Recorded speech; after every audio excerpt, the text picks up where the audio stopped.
in the fashion weeks all over the world. There's a very young, good case study for you to see. He's a designer called Ashish. He's #1 UK designer. He's an Indian guy from one of the colleges here.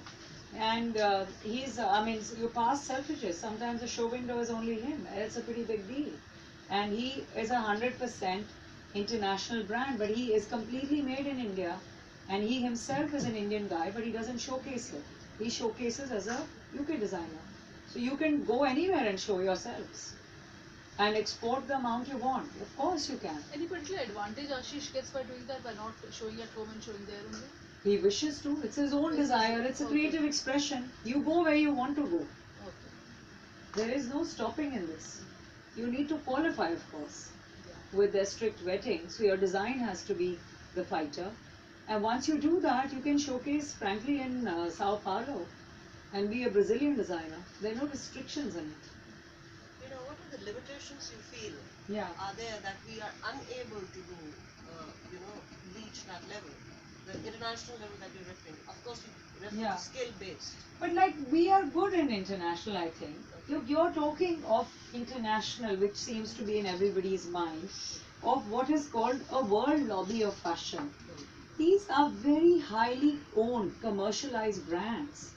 I mean, I myself have met John Galliano over dinner and had a laugh with him. He has himself told me how he didn't have money to buy water one day till he got picked up from his finale collection, which also I think the buyer once told me of either Liberties or Browns. The boy didn't have money to stitch his own collection or buy thread. They helped him finish it. And from there he went on to head the house of Dior. And he truly, in my opinion, is one of the greatest designers. Whatever happened to him later was a different story. But that's success. It has its side effects.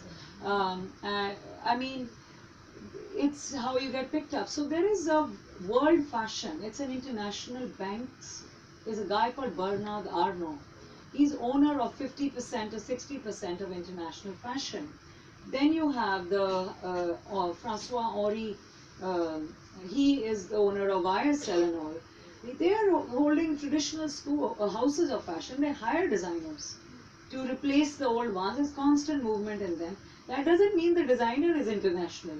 These are old houses of fashion. They're just being revived and capitulated by these. There's a Prada family. They own quite a bit of the world fashion. They're the Fendi sisters. And in America, there are 2-3 groups.